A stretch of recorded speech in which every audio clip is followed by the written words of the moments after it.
Welcome to the next video of Introduction to Object-Oriented Programming.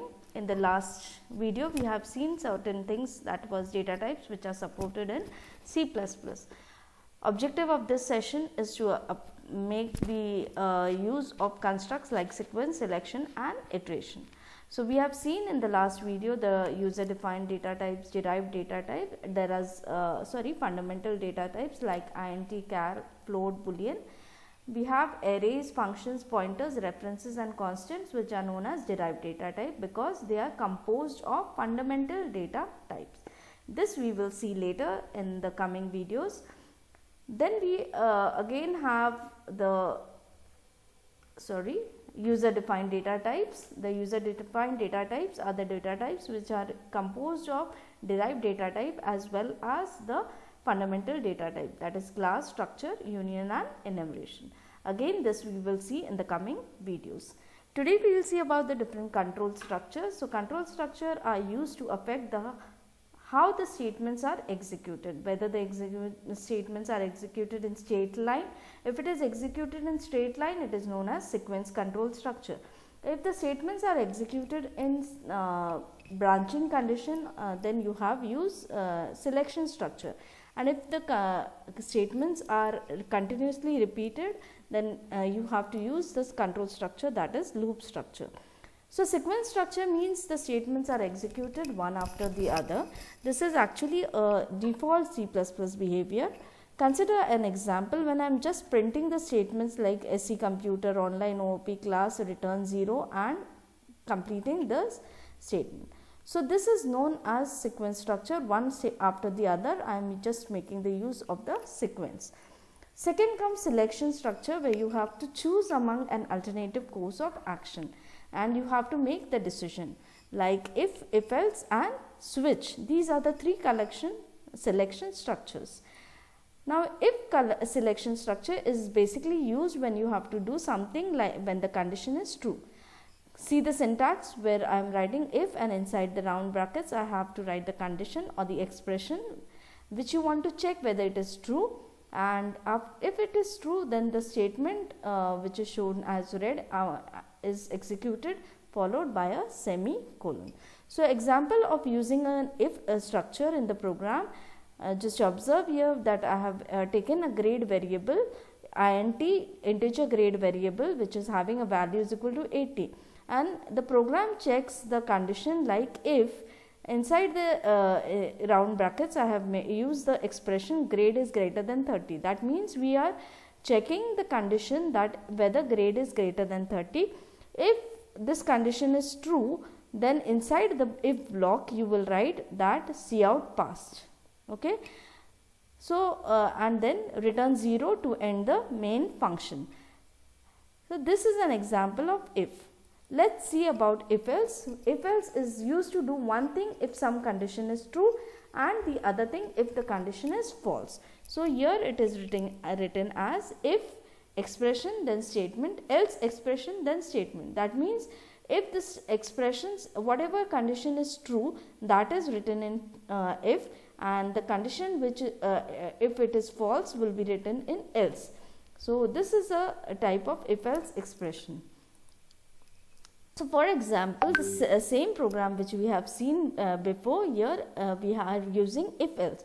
Now, I am just writing grade is equal to 80 and checking if grade is greater than 80, I will have to write pass. But if suppose my grade is not 80, greater than 80, it is less than 80, then what should I do? Then C++ provides you else. Inside the else block, you have to write cout failed. So, this is known as if and else. So, if else is a condition where you have to take a decision if true or false. Okay. So, this type of structure is known as a selection structure for true or false conditions. So, here you can see main function should start and main function should end. Then we have if block, where the condition if true will be displaying the value pass, and else is started and ended, and inside the else the block is there. Now, switch is another selection structure. This is a multiple branching statement where based on a condition the control is transferred to one of the many possible points, means it will switch to, there will be many cases or many expression where I can go as an answer. So here you can have multiple branching statement where the condition control can be transferred to many of the possible points. So here the syntax over here is switch. Inside the switch you give the expression, then you have case 1 statement, means if the expression is true and matching the case 1, it will execute the statement inside the case 1 and will give a break and come out of the switch statement. If the expression is matching the second case, it will directly jump to the second case, execute the statement inside the second case and break. Else if the expression is matching to case 3, it will come to the statement of case 3, execute that statement and break. And if the expression is not matching to either case 1, case 2 or case 3, then directly the cursor jumps to default condition and the statement written inside the default is being executed. So let us see how it goes on.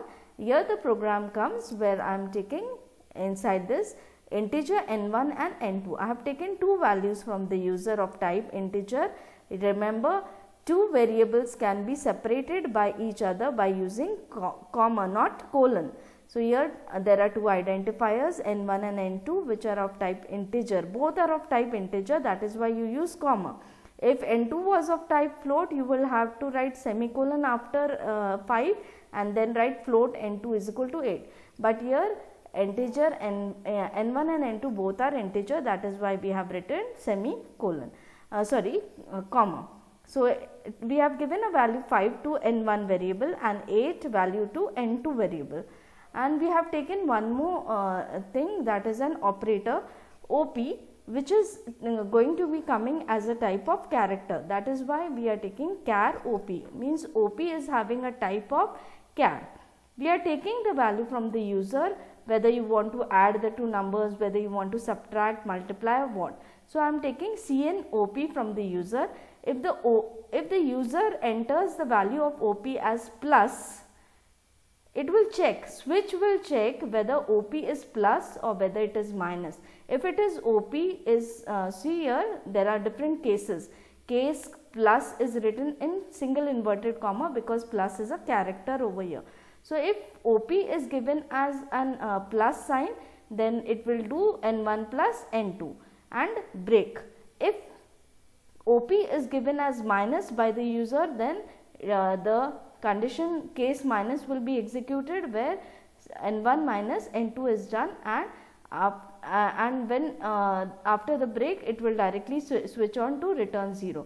If the op matches with n2, then n1 into n2 will be executed and displayed, and then the case will be breaked and you directly jump to return 0. But if the op whatever user enters is something different from plus, minus, into, divide, it will directly jump to the default, and since we have not written inside the default anything, it will finally go to return 0. So this is how the switch collection statement goes on using switch case. Okay. Now here you can either write case 1, case 2, case 3. Now if you are writing 1, 2, 3 as your cases, remember your if I am taking case 1, your op should be of type what? Integer. It should not be of type character. In the program which you are observing, op is of type character. That is why we have written inside single inverted comma.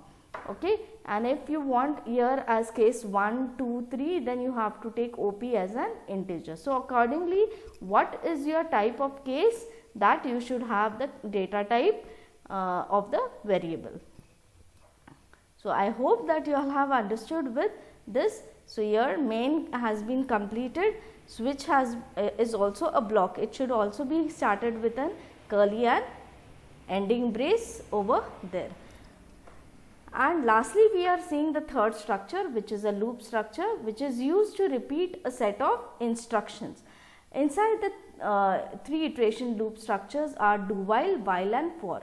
So thank you dear students. I'll see in the next video we are going to see about the loop structures and much more. detail. Thank you, and try for all the selection structures which we have seen: if else, as well as switch, and the sequence control structure. Thank you so much. Have a wonderful day.